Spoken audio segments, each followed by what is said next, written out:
Për rreth 5 shekuj, Koloseu, zemra e argëtimit të Romës së lashtë dhe një nga mrekullitë më të mëdha të inxhinierisë romake, ishte skena ku gladiatorët luftonin për jetë a vdekje dhe ku bishat e egra silleshin nga skajet më të largëta të perandorisë për të argëtuar publikun.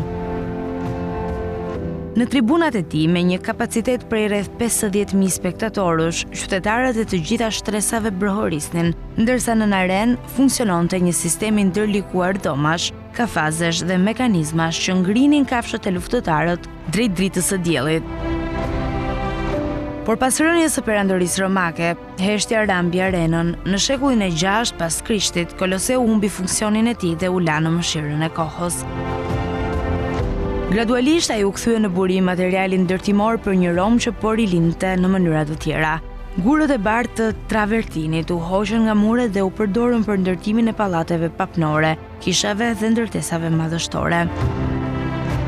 Një pjesë e mirë e tyre përfundua në Palazzo Barberini, një nga shembujt më të njohur të arkitekturës baroke, duke i dhënë Koloseut një jetë të dytë në ndërtimin e qytetit të shenjtë.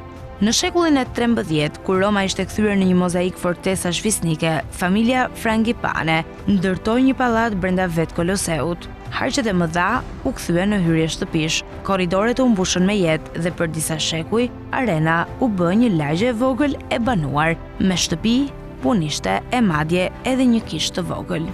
Koloseu, dikur simboli i spektaklit dhe pushtetit, u bë një mikrokozmos i jetës mesjetare romake.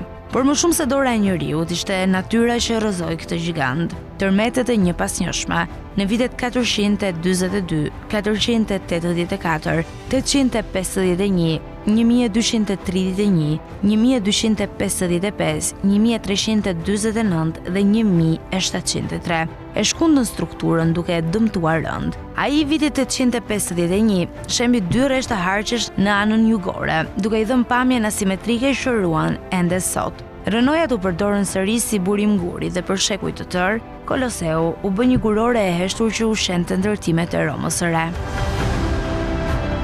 Vetëm në rilindje dhe më pas, Koloseu rifitoi vëmendjen si simboli i lavdisë së lashtësisë. Artistët, poetët dhe udhëtarët e Grand Tourit e kthyen atë në ikonë të përjetësisë romake. Papa Benedikti i 14 është shpalli vend të shenjtë në shekullin e 18, në kujtim të martirëve të krishterë që besohej se kishin vdekur aty.